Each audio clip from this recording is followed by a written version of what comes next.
Why they don't train tape? It's your boy Neal back with another reaction video. Here we are with Bernie Sanders on billionaires, healthcare, and how to get rid of Trumpism. Full interview. And this is an interview by none other than Russell Howard. Absolutely love Russell Howard. Bernie Sanders, I don't know a whole lot about him. I've seen a couple of interviews with him, seen a couple of video clips of him. I do agree with some of his ideas. I haven't heard all of his ideas, but the ideas that I've heard, I feel like I can understand where he's coming from, and I do agree. But I'm intrigued to jump into this. Before we do, make sure you subscribe to the channel, ring notification bell, get a video a thumbs up so it gets suggested. Oh my God!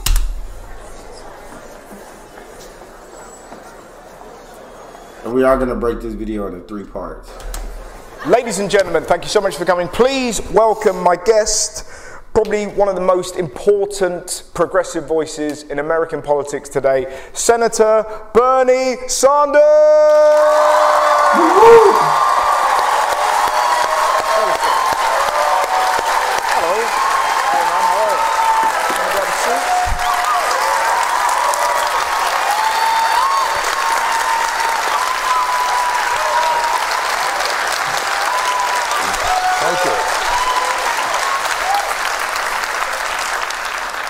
That was a rapturous applause. I really enjoyed that. Does that happen everywhere you go? Sometimes. Not everywhere. I work in the United States Senate, so it's... Do you get used to that level of kind of response? Depends on the audience, but we have had some great rallies in my career, 25, 30,000 people coming out. Oh, wow. And it's a beautiful thing to see. So this is fuck all for you. But that's the difference. Who knew? Now let's get into the book. The book is fascinating. It's called Why It's Okay to Be Angry About Capitalism. What's inspired you to write it? Well, you know, in truth, first of all, I grew up in a family that did not have a lot of money. So, you know, you learn what it was like every day. But second of all, as a senator and as a presidential candidate, I had the honor, and I use that word advisedly, to go all over this country and speak to many, many thousands of people. And I don't usually hang out with the rich and the famous, and we go into people's homes and we do meetings not dissimilar to this. We sit down and say, okay, what's going on? And people stand up and they tell us that they can't afford prescription drugs, or they can't make it on 10 or 12 bucks an hour. They can't afford the housing, you know, that they need for their kids. And all of that eats up inside of you, and you say, you know what? In America, we are the richest country in the history of the world, and we can do so much better. And we have in our country now, and we don't talk about this enough, and I think if there's a point of the book, it's not that everybody has to agree with everything I've written, but we have to start discussing issues that to a large degree we push under the rug. We have 3 people in America who own more wealth than the bottom half of American society. Yeah, which is extraordinary. That's crazy. It's extraordinary.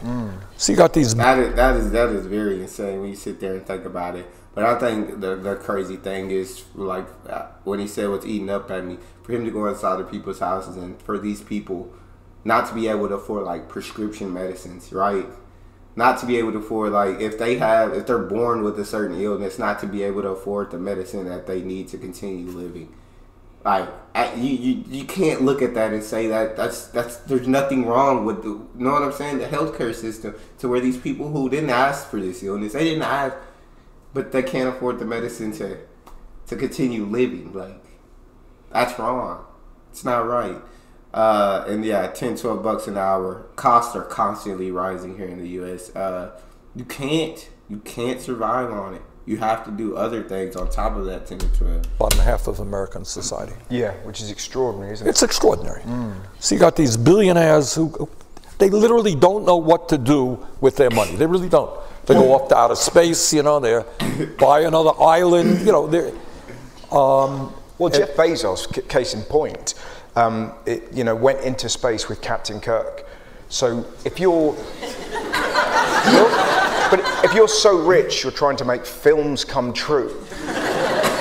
Like, there's talk of him sending Michael J. Fox back in time so he can bang his mum. Then, but that's an indication that you have too much wealth. What blows my mind is why do you think sort of a degree of morality doesn't kick in? Because if you owned tens of billions and you looked at America or the world and didn't think, God, I could fix huge swathes of these, why do you think that doesn't kick in? That's a good question, and I don't know the answer for sure, but I think the people on top are really obsessed with greed. Look, it's understandable. Everybody wants to have more money. You want to live a good life. That's natural. We all do. Yeah. But if you have $5 billion, do you really need to step on people in order to get another $5 billion? How much money do these people need? Yeah. And then it's not just inequality in terms of money.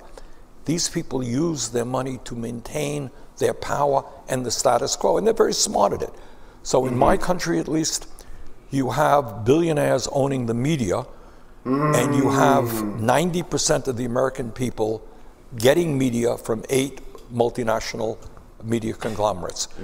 And they frame what we're supposed to be outraged at. All right, so, some kid walks into a store and robs the store, and we say, that's a terrible thing, that's criminal activity.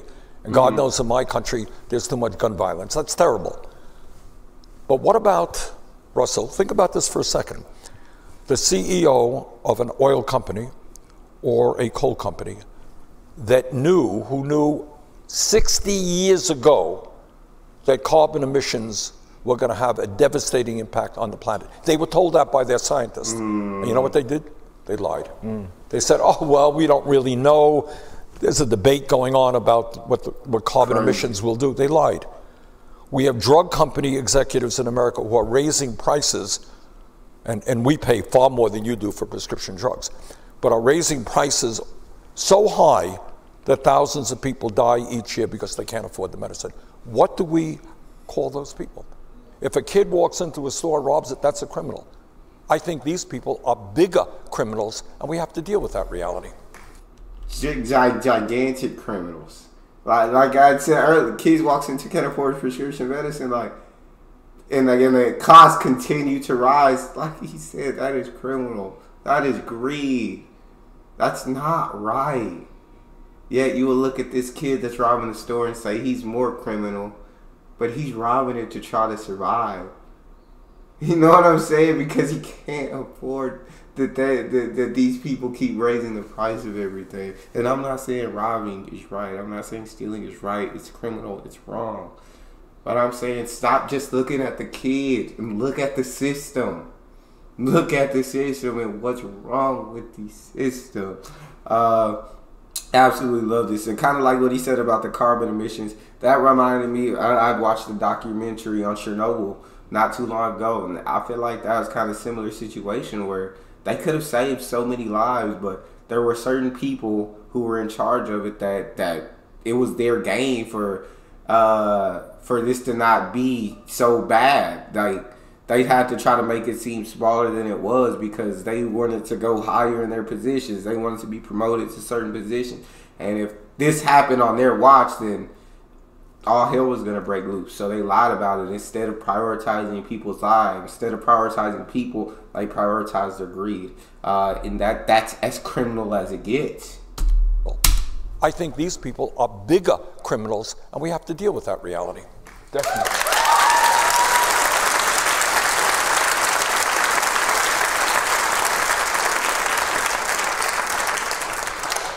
How do you do that? Because it feels, I mean, most people kind of agree with that, but like you say, there are so many, it's so entrenched. Yes, it is. In American society that if Jeff Bezos owns the Washington Post, that's right, then he owns the way that the news is. You got it. Elon Musk now owns Twitter, and other billionaires own newspapers. It is tough stuff, and the change is not going to come tomorrow. But I think the way we bring about change is the way that real change has always taken place. And for a start, people have got to begin standing up and fighting back. That's what they've got to do. Yeah. And you saw that most extremely during the pandemic, in which we're still in, but at the heart of the pandemic, tens of thousands of workers in America and in the UK, these were nurses, these are bus drivers, grocery store workers. They go to work, and many of them died. Yeah. Tens of thousands died. The billionaire class became $2 trillion richer during that period. So I think it is high time to take a hard look at the structure, the economic structure of society and the political structure, because in my country at least, these billionaires are able to contribute as much money as they want into politics and elect the candidates who will serve their interests. It feels like people don't get outraged about that, because the current stories that come out of America are Superman's become a girl, or Peppa Pig's got 3 sets of genitals, or have you heard what they're doing with the kids' books? And it feels like there's that old saying, is that find angry people, tell them you understand their anger, find something to point their anger at, and walk away. Russell, I think you... Russell hit the freaking nail on the head. Bro, I love watching Russell Howard because he's not only entertaining, but he's also deeply informed. He hit the nail on the head. I feel like that's the way it is. You understand their anger, find something to point their anger at, and walk away. Russell, I think you hit the nail on the head. Look, if you are the establishment, and if things are going better for you, the top 1% than ever in American history, you like what's going on. It's great. Exactly. All right, how do we deflect attention away from that reality? How do we deflect attention that the rich are getting richer and you are getting poorer? Well, we entertain people in a dozen different ways. Yeah. So you got television. In the United States, you could turn on cable television. You got literally dozens and dozens and dozens of stations. Everything in the world you can possibly want, except talking about the reality of American life, who owns American life, and how we can move in a different direction. Surely the way to do that is to write an amazing sitcom about American life. And you have to put it through the machine that works. You won't get it into a major network. What if we get Seinfeld and... You'll get funny things. Beyonce. Seinfeld and Beyonce do a funny / musical look at American life. It's a first thought. But I guess the point I'm searching for is, how do you get that message out? Well, I'll tell you, I mean, social media is revolutionary. Yeah, true. But we're fighting against people who can flip water bottles upside down. But like, you've seen that. Grown men and women get a water bottle and see if they can fling it to land on the bottom. That will get more views than this. All right, but... Unless I flip you. And he's not lying. What's crazy... And I'm a part of that system. It's sad, and I'm not afraid to admit that, but he's not lying. Like, this is definitely true, and what Bernie's saying is they find so many different ways of entertaining you. It keeps you from thinking about that, the reality of the situation that you're in. That's crazy. That's... See? Feel that? All right, there you go. Next time, not today. That's the way we do it. Next time on Bernie and Russ. I'll be back. You can flip you. Yeah. But I'll give you an example, and where social media has been revolutionary. I ran for president. When we run for president, again, we do meetings 3 or 4 times a day, all over the country. We get on a plane, go to someplace else, and that's what we do. And normally, what would happen is you talk to a few thousand people, and that's great. Maybe some local media will cover it, and that's great. But with social media, what we were able to do is live stream the events. So an event in which there were 2,000 people would be seen by 200,000 people. So for the first time in America, people were hearing ideas that they never saw on the major networks. And they saw people responding in a positive way. So I think one of the important things that we did is through social media is break through the corporate stranglehold on the limitation of ideas. Yeah. That was significant. And your campaign, you didn't take money from kind of corporate interests or business, did you? No, really? And that was also kind of revolutionary. I mean, one of the reasons that you don't hear the type of things that I talk about very much in American politics is because if you are dependent on corporate PACs, just so everybody knows, a PAC is a political action campaign.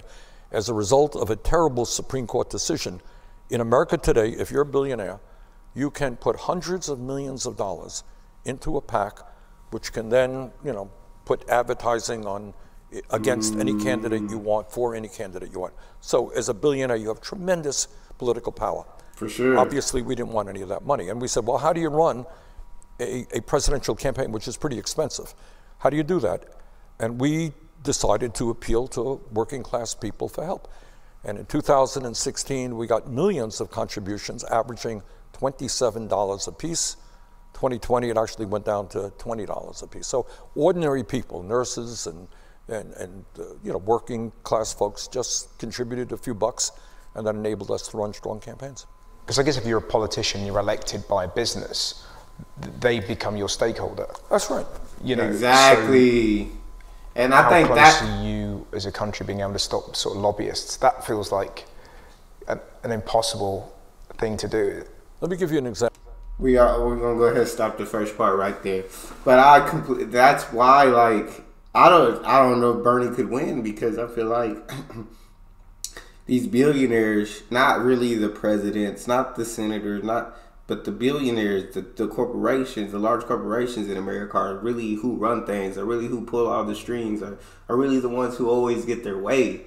You know what I'm saying? And that's why they're greedy. That's why they don't settle for that first $5 billion, and they want the other $5 billion, because the more money they have, then the more power that they retain, or the more power that they continue to grow. And for them, I feel like it's about having that kind of power to make things happen how you want things to happen. And so, unfortunately, yeah, I feel like it's really, this country is ran by the billionaires. It's not ran by the politicians. But I like Bernie. The fact that he didn't take any money from these business corporations. So that in that way, it's like, I don't owe you anything, because you didn't help me get to where I got to. He asked the people for help. So he owes the people, which you feel like the president of the United States should feel like they have a delegation or obligation to serve the people. And I'm talking about the majority, not those minority that are already up top and everything's going their way. But the majority of people, those who are struggling, you know what I'm saying? Help them. I absolutely love this interview. I can't wait to hit the other two parts, but that's all we got. You guys got a favorite video suggestion, you can subscribe to Patreon or drop it in the comment section. It's your boy Neal, out.